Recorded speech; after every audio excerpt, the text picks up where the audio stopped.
Today's book in our book club is The Hidden History of the War on Voting, Who Stole Your Vote and How to Get It Back, by this guy, Thom Hartmann. This is from chapter 1, or from the introduction, actually.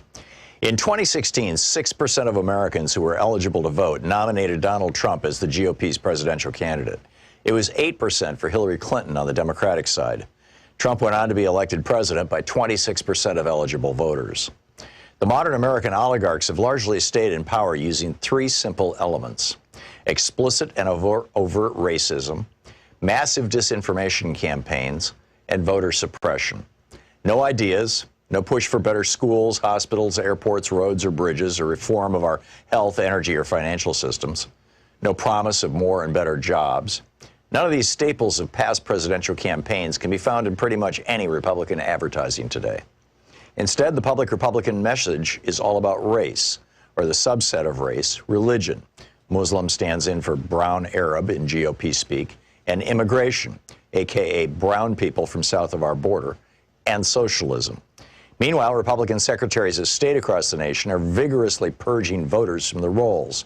Over 17 million, more than 10% of America's active voters, in just the 2016-2018 period, according to NBC News.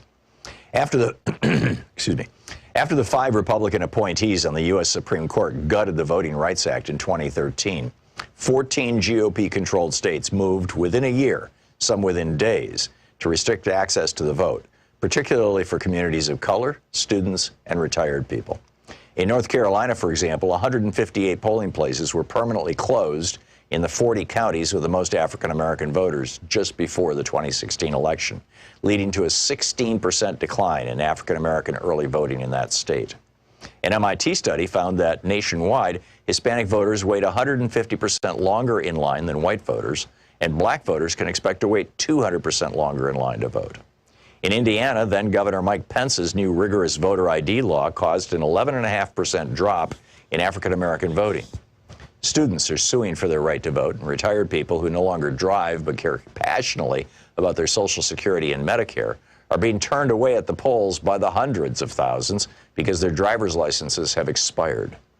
The obvious failure of 40-plus years of Reaganomics and GOP policies to maintain a functional middle class in America has been a problem for the modern GOP. In 1974, for example, the GOP had outright control of only 7 states. The message, elect us and we'll help the rich people, just didn't generally resonate with American voters. It's the reason why, outside of the fluke elections of 46 and 52, Democrats controlled the House of Representatives outright for 3 generations, from 1933 to 1996, and controlled the Senate for most of that time. Desperate to win the presidency for the GOP in 1968, Richard Nixon went so far as to commit treason by torpedoing a peace deal with President Lyndon Johnson that President Lyndon Johnson had worked out with the North and South Vietnamese. According to Abul Hassan Bani Sadr, then president of Iran, Ronald Reagan did the same thing by cutting a deal with Iran whereby they would hold on to the U.S. embassy hostages until after the 1980 presidential election, torpedoing Jimmy Carter's chances of re-election. But in 2000, the GOP changed tactics. After Reagan was almost busted for his part in Iran-Contra, he testified that he had forgotten about details of the program more than 80 times. His growing Alzheimer's spared him an indictment. They realized that getting busted for treason wasn't worth the risk. They needed a plan B, and it was deliciously simple. If most voters don't like what you're selling, then just don't let them vote. Paul Weyrich promoted this idea back in 1980 when he was campaigning for Reagan after co-founding the Heritage Foundation.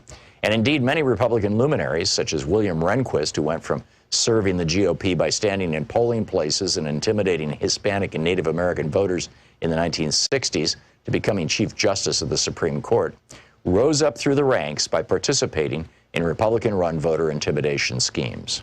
Voter suppression became the foundational go-to tactic for the GOP in 2000. Although the GOP attacked Democratic presidential nominee Al Gore with smear and innuendo, ridiculing him for helping write the legislation that created the modern internet, for example, the main thing that got George W. Bush into the White House was voter suppression. His brother, Florida Governor Jeb Bush, and Bush's Secretary of State, Katherine Harris, threw somewhere between 20,000 and 90,000 African-American voters off the rolls. They were able to get the vote close enough. The 5 Republican appointees to the Supreme Court functionally awarded Bush the presidency. The BBC covered this in 2001 in 2 major investigative reports that were seen all over the world, except on any American media. By 2016, the Republican Party had fine-tuned its voter suppression and intimidation systems to the point that they ran like well-oiled machines in nearly 30 states.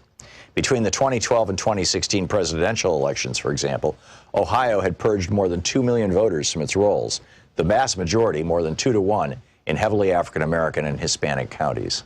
The 5 Republican appointees on the Supreme Court ruled in 2017 that they could keep it up, and other states have since adopted their new tactic of caging voters.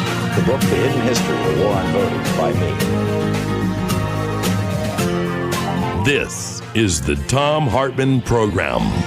Greetings, my friends, patriots, lovers of democracy, truth, and justice, believers in peace, freedom, and the American way. The Trump death toll from TrumpDeathToll.org today is 791,514 Americans. It's a true tragedy. In our first hour today, I want to get into this Craven GOP plan to end democracy. This may be our last chance to really stop this, and that's kind of the bad news. The good news is that this also may be our best chance to stop this. I also want to get into this question of bullying. To what extent are the COVID death cult conservatives behaving like bullies, and as a consequence of that, winning in some venues, in some arguments, in some places? We'll get into that. In our second hour, Professor Richard Wolff is going to drop by. In the name of inflation, do we expect the Fed to tip America into a recession next year, just in time for the election? Republican Fed chairman, they've all been men except for Janet Yellen, she was a Democrat.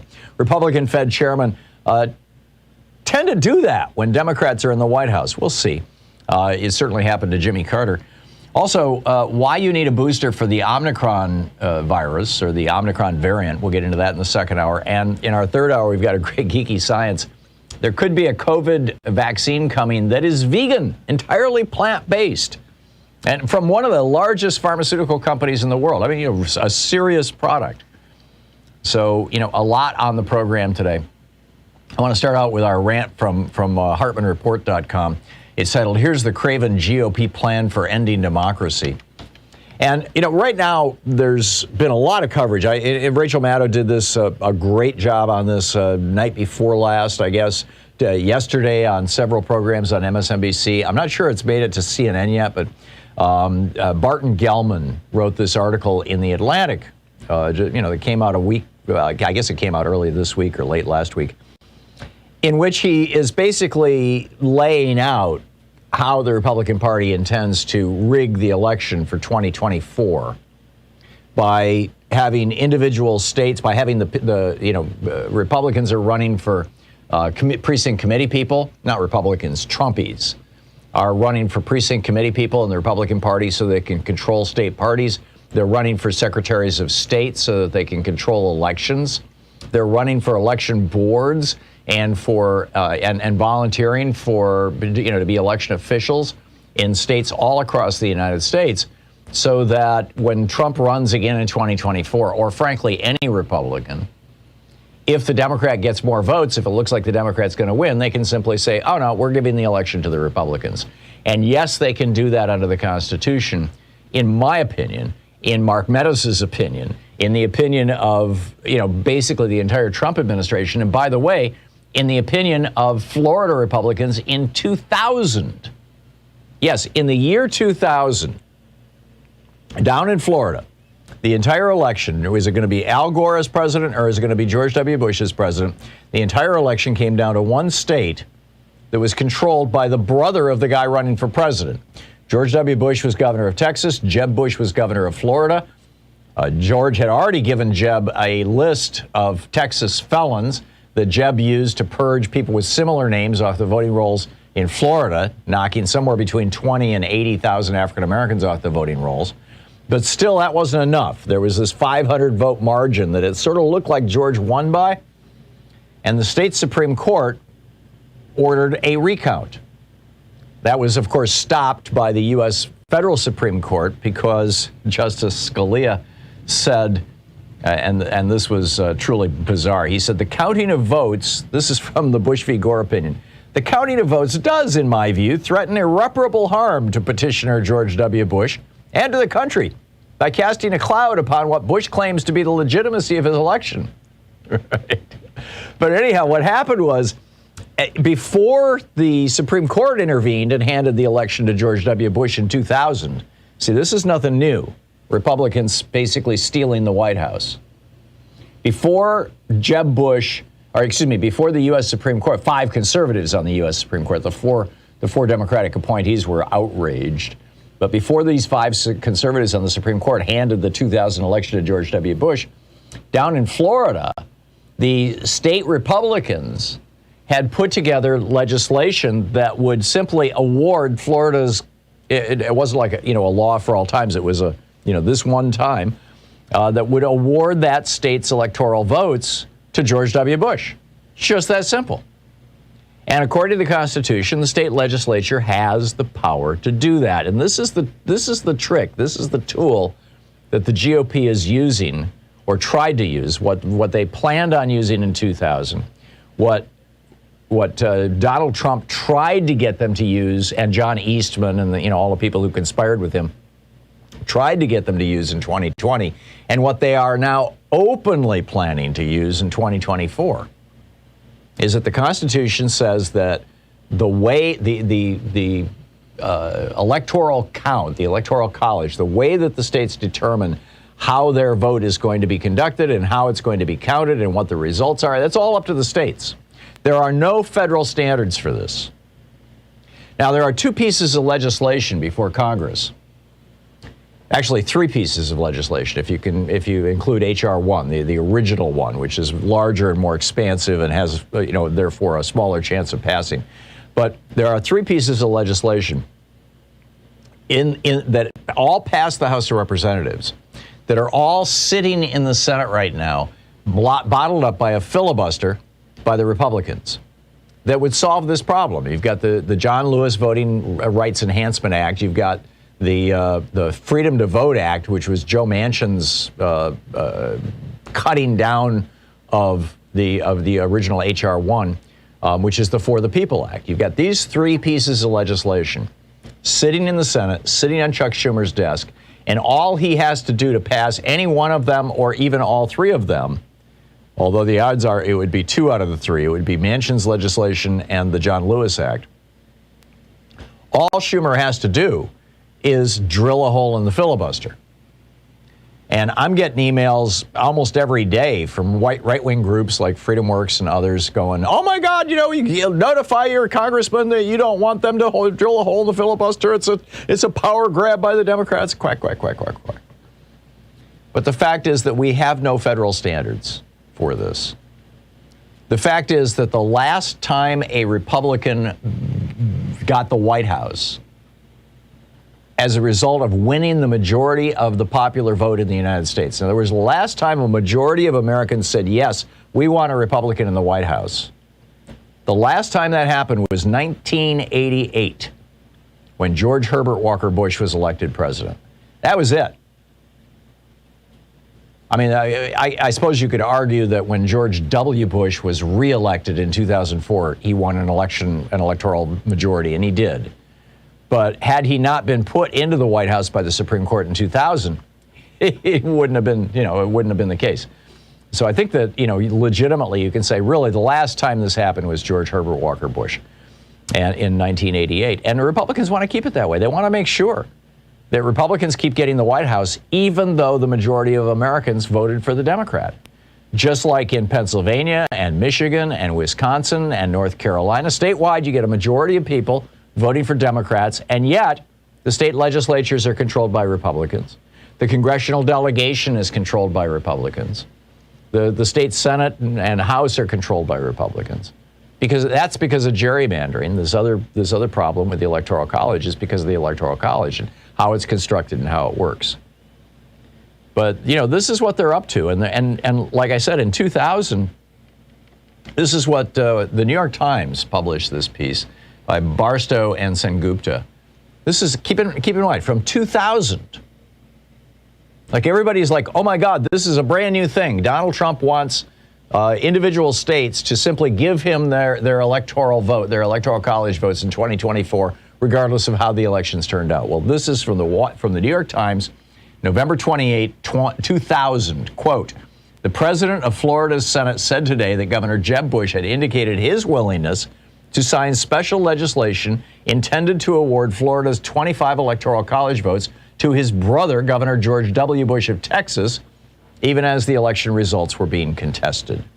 Talk of a special legislative session continued unabated here today as local Republicans fretted about the possibility that the justices on the Florida Supreme Court, all appointed by Democrats, might uphold the challenge by Vice President Al Gore for a statewide recount, ultimately awarding him the state's electoral college votes. I wrote a piece in Alternate 8 months before the 2020 election, back in March of 2020, saying that, this is what they were going to do. This is what they were going to, or at least this is what they were going to try to do.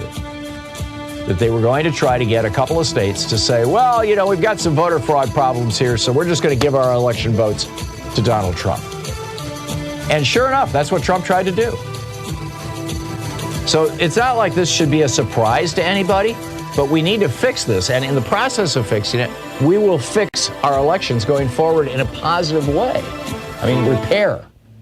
This is the Thom Hartmann Program. You know what I mean? I don't mean fix like fixing an election. I mean repair our electoral system so that they actually reflect the will of the American voters.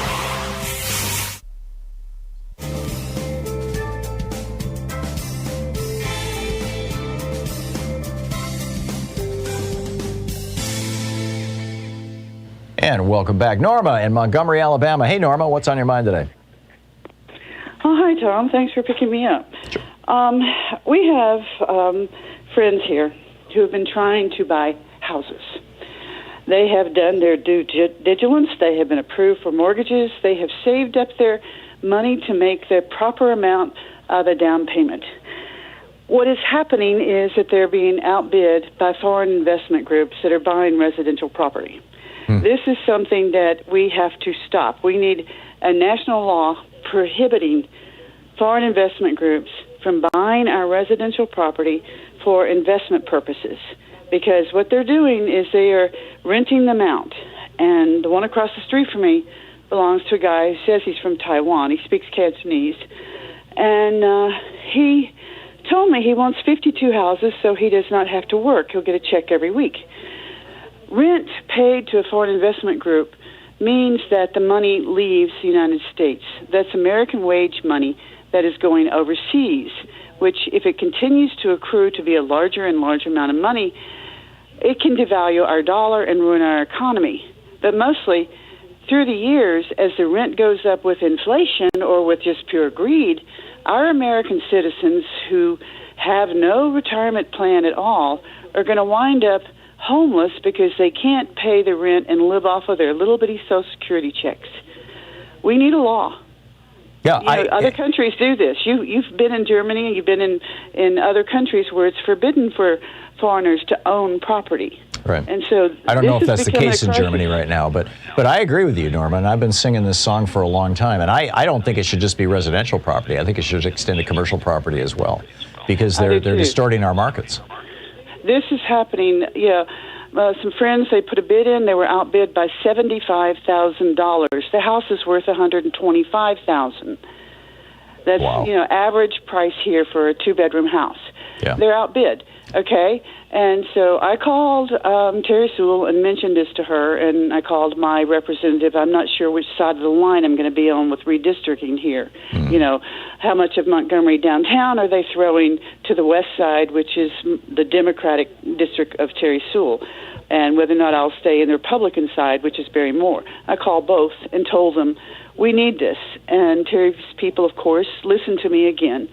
But everybody out there, you need to call your representatives, because when you get priced out of a house, it's not just you, it's your children and your grandchildren. And this will destroy the middle class. If we do not own our own country, who will own it? We, Norma, it's not just Montgomery, Alabama either. We have some very good friends who yesterday bought a house here in Portland. And the median home price in Portland right now is around $550,000. And this house was listed at $515,000, and they got it for a little over $600,000. I mean, it went into a bidding war. And that's what's going on all over the country. Well, can everybody out there who's listening to us please call the representative and demand we have a law to stop this so that their own grandchildren will have a place to live? Yeah. It's extremely unlikely, given that foreigners and foreign money can donate to politicians in the United States. I mean, this is what Citizens United brought us. It's why in the dissent in Citizens United, Justice John Paul Stevens warned about Tokyo Rose. But so it's unlikely, but I think it's a drum that we need to keep beating, and we need to keep saying this loudly. Norma, thank you. Thank you. 20 minutes past the hour. We'll be right back.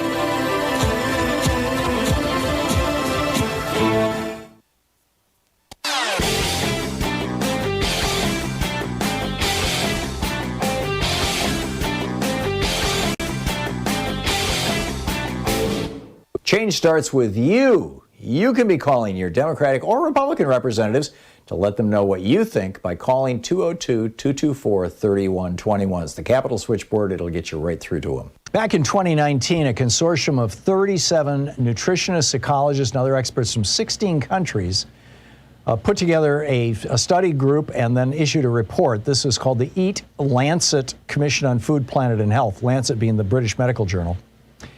And what they found was that if we changed our diets worldwide, we could easily, or it would more easily, help us hit the planetary goal of raising the temperature of the planet by only 1.5 degrees, because meat production is such a large contributor to our greenhouse gases.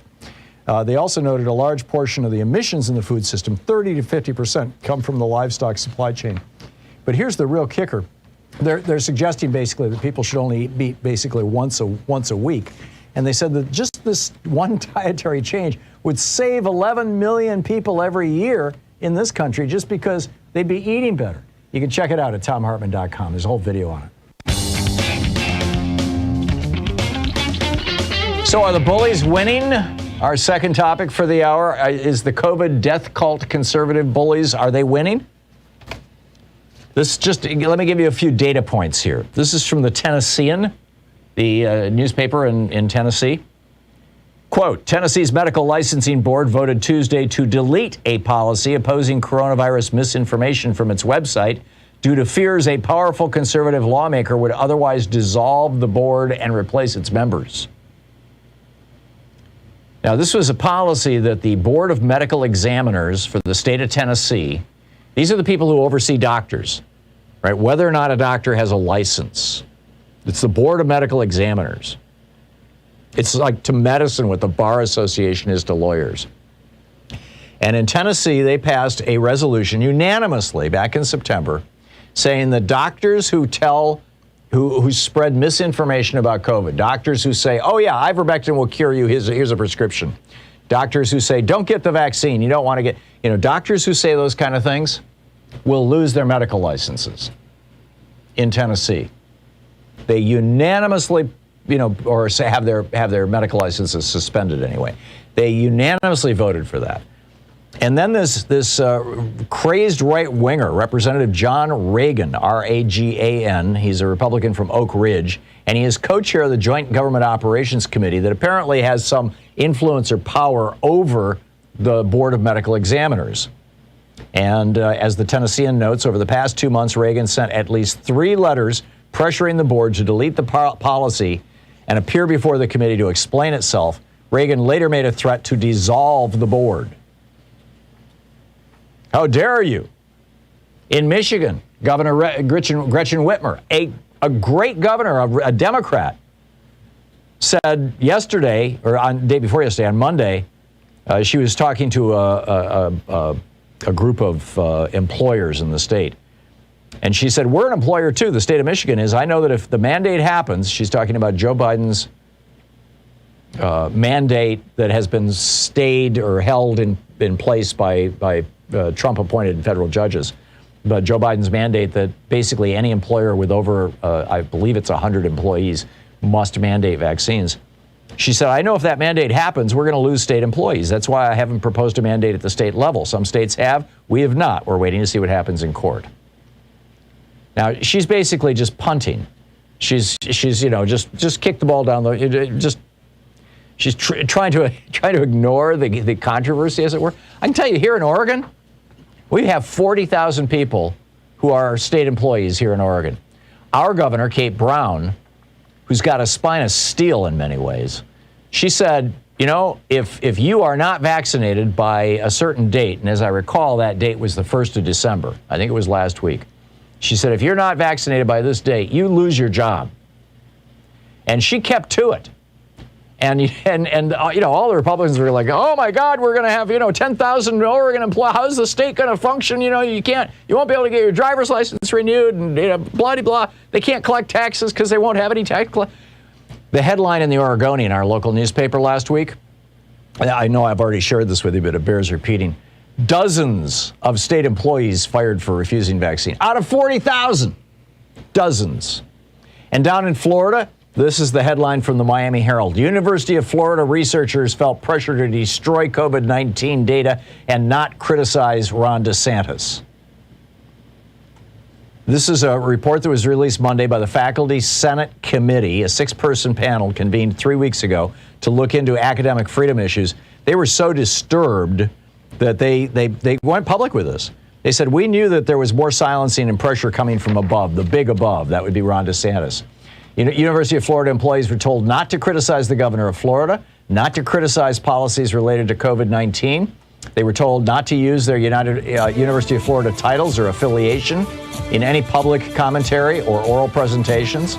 They were told that their funding would be in jeopardy if they didn't go along with Ron DeSantis' lies about COVID and masks and the science. The report goes on to say, and I quote, websites were required to be changed, the course syllabi had to be restructured, and that use of the terms critical and race could not appear together in the same sentence or document. It was about COVID and race. You're listening to the Thom Hartmann Program. Call 202-808-9925. So are the bullies winning? I used to walk a block out of my way to go home when I was 10 years old because of a bully. Is that what's going on here?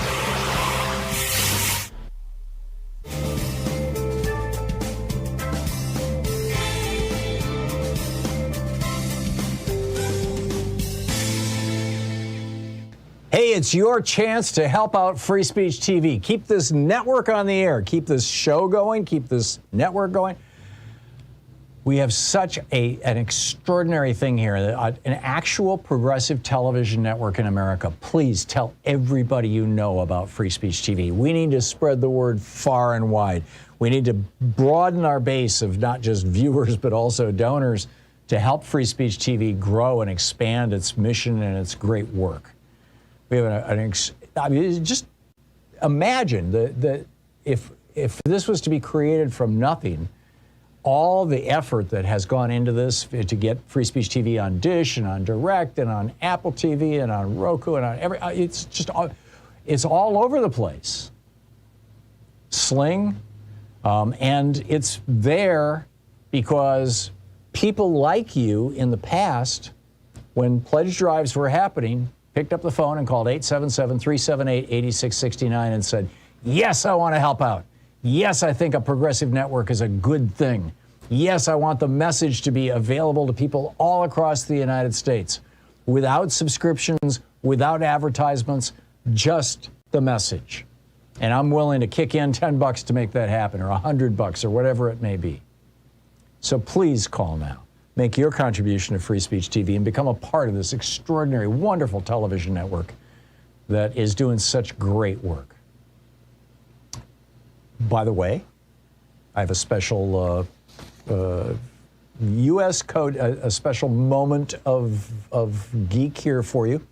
18 U.S. Code 2384. This is the law of the United States. And as I read this to you, I just want you to think about who it might apply to. It's titled Seditious Conspiracy.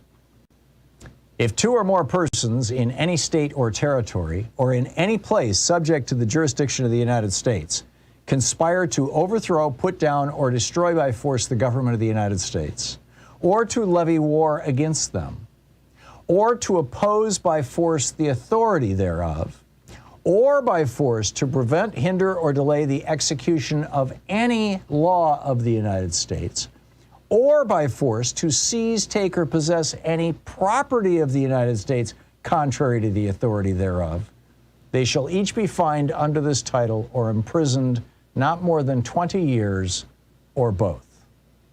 This, the 18 U.S. Code 2384, brought to you by Free Speech TV, which right now is in its pledge drive and really needs your help. Free Speech TV exists almost entirely because of viewer contributions. And we want to keep this network on the air. We want to keep it going. We want to keep the electrons flowing into the satellites and all that kind of stuff. And only you can help make that happen.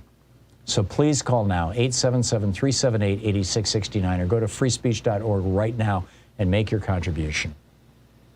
Or you can also text, what's the magic number here? Oh yeah, 44321. Text FSTV to 44321, and a little fill in the blank thing will pop right up on your phone and or your pad, and we're off to the races. There are, of course, goodies to be provided to people who donate to Free Speech TV. With the $20 gift, there is the Free Speech TV bumper sticker. You can stick it on things other than bumpers. With a $50 gift, although bumpers are good, with a $50, because you're spreading the word, right? Spreading the word about Free Speech TV, good thing. With a $50 gift, there's the Free Speech TV viewer-designed bag, or the Free Speech TV socks, which were $100 before, but they're $50 now for the holidays. With a $75 gift, you have your choice between the Free Speech TV hat or the Free Speech TV mug. With a $100 gift, there's the Free Speech TV notebook and pen, or Leonard Moore's new book, Teaching Black History to White People. With a $120 gift, there's a copy of my book, The Hidden History of American Healthcare, Why Sickness Bankrupts You and Makes Others Insanely Rich, autographed by the author. Or the Free Speech TV Solidarity T-shirt. With the $240 gift, there is the virtual meet and greet, where we get together on Zoom and hang out for an hour and talk about whatever's on our minds, and nobody's recording it, and it's just us, it's very cool. We've had some fascinating conversations. And with a $1,000 gift, once we get this virus under control and life is back to normal, and I really believe that's probably going to happen within the next year, although, who knows. But with a $1,000 gift, come here to Portland and hang out with us, sit on our couch here in our little studio. We're just, in an office building. It's kind of funky, but it works for us.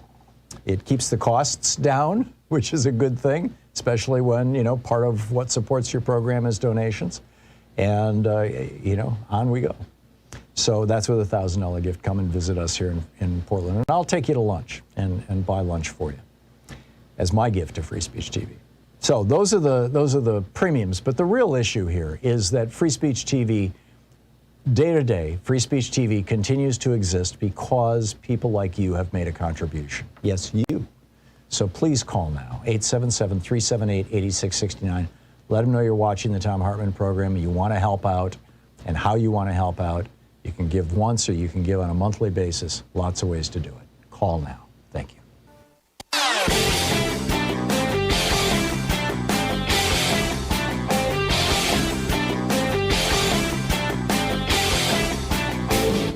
Hey, thanks so much for sharing our program and for reaching out to our stations and sponsors and letting them know that you're listening. It really means a lot to us. Welcome back, 34 minutes past the hour. How do you deal with bullies? I mean, I think that's really an important question. I don't think enough people in the United States, enough commentators, enough of the public discussion right now is about the bullying that is going on. I mean, what in Tennessee, threatening the medical board if they expose doctors who are quacks, which raises the question: why would the Republicans be doing this? Well, obviously they want the pandemic to continue. Down in Florida, threatening academics, universities, researchers, and teachers if they discuss anything that has to do with COVID or race or Ron DeSantis's bizarre notion that you shouldn't wear masks so that they're ineffective? I mean, this is, even like I said, the governor of Michigan is backing down in the face of these bullies. How do you best deal with bullies? I think you call them out. I think you confront them.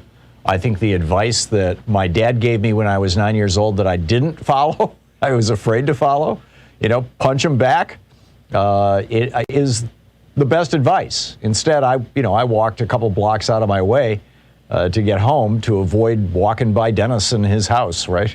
It's like, I think, at some point you've got to stand up to these people. Terry in Springville, Utah. Hey, Terry, what's on your mind today? Oh, I am so excited to talk to you. Oh, my gosh. Okay. Thank you. My husband and I are probably the only Democrats in our area. And every night we sit and we watch, TV. I'm a alternative listener of things other than mainstream media, like you. But we are so frustrated. Everybody says, call your representative, tell them your mind. I mean, in Utah, really? Yeah, no, I get it. That's falling on deaf ears. What can we do in such a, not even a Republican state, but a you-know-who state? What can we do? First of all, Terry, I would submit to you that in Springville, I'll bet there's a lot more Democrats than you realize. It's just that probably like you and your husband, they're keeping their heads down. I mean, who wants to put a sign? We are. Yeah, who wants to put a sign out that says basically, light my house on fire? But the Democratic Party is active in Utah. There is a real solid Democratic Party. They are looking for help. They are looking for volunteers. They want people to participate. And I would strongly recommend that you reach out to them and ask them what you can do, because that's where the battle is fought, is between the political parties. That's the most on the ground thing you can do. Okay. Have you tried it? Have you had any conversations with the Democratic Party there? Back when Obama was running, Right. I got a little bit involved, but then it just kind of like dispersed. Yeah, most people don't. Most people figure that the Democratic Party is like some giant machine that just kind of runs all by itself, and it's out there and it's distant from me. But the Democratic Party is mostly made up of volunteers. They're always looking for help, and I don't think that this is a time for despair. I really believe that the Republican Party has been so completely taken over by these jackbooted thugs, these bullies who want to impose something very much different from a Republican form of government here in the United States, from democracy on our country. And now they're starting to go to war with each other. And one of two things is going to happen. Either Trump and his Trumpies in the GOP are going to win, and it'll be the end of American democracy, or they're going to go down in flames, and there's going to be huge opportunities for the Democratic Party. And even if the Trumpies win and they try to end democracy in the United States, the Democratic Party will be the last bastion of resistance. So it needs all the help it can get, or they need all the help they can get. So I would encourage you, Terry, to reach out to your local Democratic Party. Odds are that they're having regular Zoom meetings. You might want to participate in one. Just hang out for a while, ask a lot of questions, and then give me a call back in a month or two and let me know how it worked out. I will. Thank you for the advice. Okay. Thanks a lot, Terry. It's great to hear from you, and I appreciate you watching us on YouTube. Thank you. Jessica in Chicago. Hey, Jessica, what's on your mind? Hi, Tom. I love your show. Yes, you. Bullies are winning, but we did not allow the cousins to come here. Anti-vax, just terrible rhetoric. We didn't let them come for Thanksgiving. And one of the reasons my husband said, the cat will get coronavirus. So that was his big reason. But I wanted to say to you... Because your cat's not vaccinated, right? Yeah, felines can die. And I think in Trump's... I think we had a cat, I forget which zoo it was. I don't think it was an Oregon zoo, but there was a big cat that died of COVID very recently in one of our zoos. Trump's death toll needs to include animals. 3 snow leopards. We love the snow leopards. And the Nebraska Sioux died from coronavirus. That was the tigers are dying. The apes can get it. The hippos and the Belgian Sioux have coronavirus now. So all these people, all these humans that, they don't care. They're killing defenseless animals. And that senator that took all the pictures with his guns, well, guess what? These hunters don't even need to kill the animals now. They're dying of coronavirus. I'm just so upset about that. Yeah, that was Thomas Massey, the Republican. And now Lauren Boebert yesterday tweeted out a picture of her and her 4 boys with all with assault weapons. It was like, hey, 180,000 American kids are dead from guns since 1963. Your kids are dead, but mine aren't. Here they are with their guns. I mean, it's just bizarre. It's just absolutely bizarre. In fact, that's the graphic up at the top of Democratic Underground right now. It's amazing. Jessica, thank you. Thank you for the call. Brian in Sequim, Washington. Hey, Brian, what's on your mind today?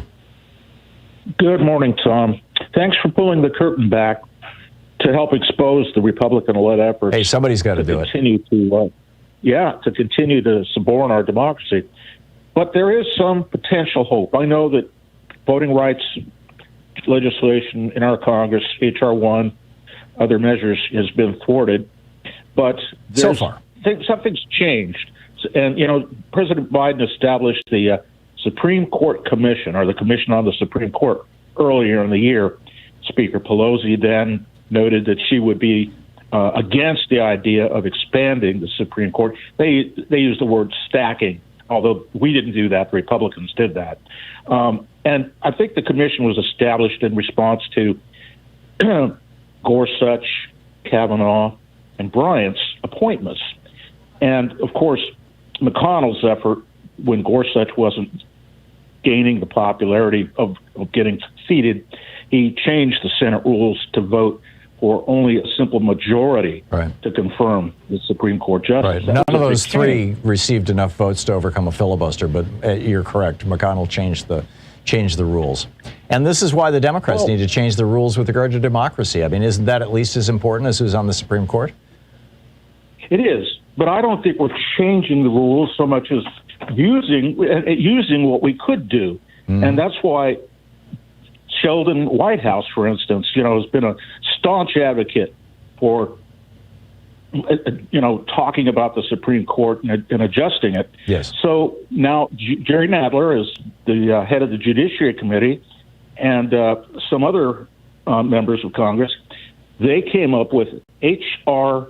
2584, which is the Judiciary Act of 2021, and it says simply to amend Title 28 of the U.S. Code to allow for 12 associate justices of the Supreme Court of the U.S.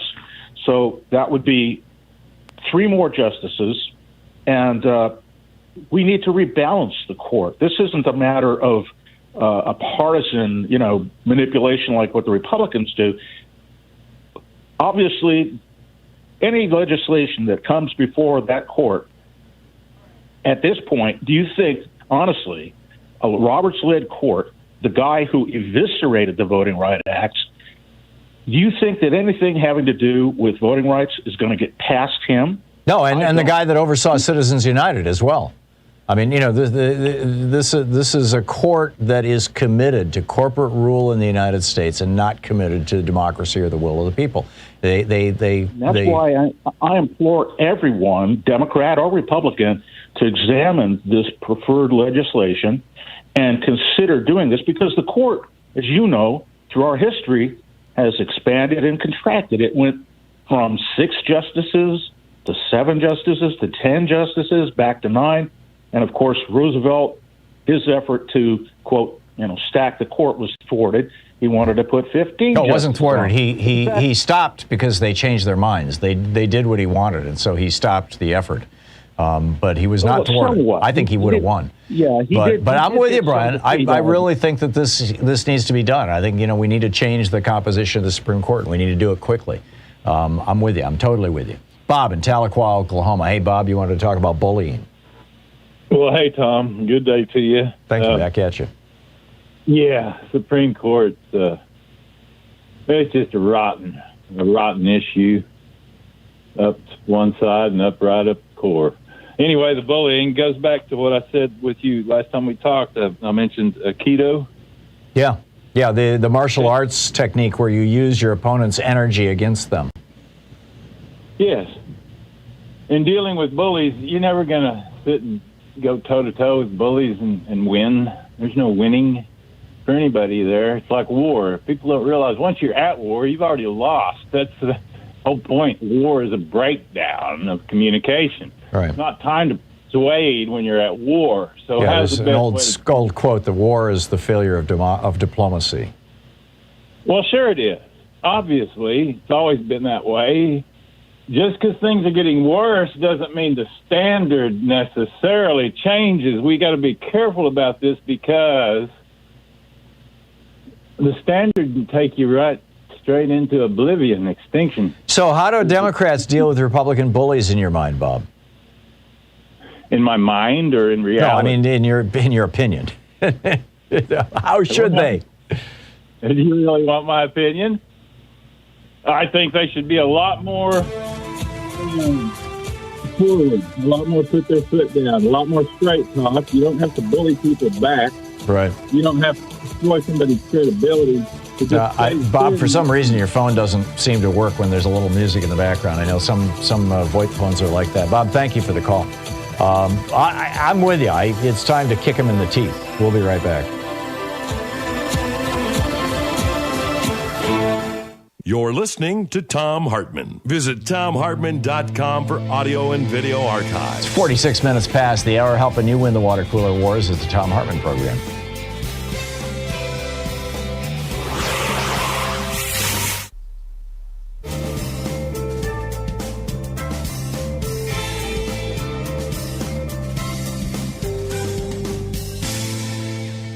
And welcome back. Paul in Lucerne, California. Hey, Paul, what's on your mind today? Hey, Tom, I wanted to talk about the stand on your own 2 feet law, but you guys brought up bullying. So that seems like a good topic. I did take the advice. I did stand up to my bully. And that was a two-edged sword. He left me alone, but I got a power trip on it. And he was picking on everybody, so I enjoyed picking on him. I became the bully. And my grandpa pointed it out to me, and I was embarrassed. Yeah. Rightfully so. I get So it. when you stand up to a bully, you can't enjoy it. You just have to stand up to them, put them back in their place, and go back to what you're doing. Yeah. And we need that as a part of our political culture. You know, I mean, there's not enough discussion among Democrats about standing up to the bullies in the Republican Party. Yeah, and to your friend that just called, that I think it was Utah, there is a Democratic Party in Utah, and they need your help. Oh, I know. We all need help. Okay, Yeah. Right now, my Democratic Party that I belong to, the one here in my county, it's about 75% teachers, retired teachers, and mostly retired people. They're tired. They really want some young people to come help them. Yeah. You know, Especially if you're under 30 or 40, you please get involved with the Democratic Party, because that's the. You know, I mean, you can phone bank. There's all kinds of stuff you can do, and it's effective. It really is. I called over 400 voters one Sunday, and when else can you do that? You know? Yeah. I mean, you can't. All you need is a tablet and a smartphone, and you could be involved in the fight. I know you've been doing that for quite some time, you- Paul. Phone banking. Are you doing that with the Democratic Party or with one of the groups like Indivisible that helps organize those kind No, of I was doing it with a bunch of different ones, but I found out through financing it's best if I do it through the Democratic Party, because more people do it through the party. We have more money to do it. Right. So I do it with the Democratic Party because I'm in the Democratic Party. But if you don't want to do it with the party, move on. All kinds of stuff. They're out there. Yeah. A lot of phone banks are a lot easier than the Democratic parties, actually. Yeah, Indivisible has not organized it really well. Indivisible.org is the website. They're probably, I think, the group. It used to be MoveOn.org that was kind of the preeminent progressive group. Now I believe it's Indivisible.org, and I believe that too. But just remember one thing: we have two competing forces. One that want to take us down the fascist oligarchy road, and then one force that wants to take us down the Green New Deal road. Whatever one of these two forces is most committed will win this fight and drag the country down that road kicking and screaming. History tells us that time in and time out. So please get in the fight. Yeah, I'm with you, Paul. And what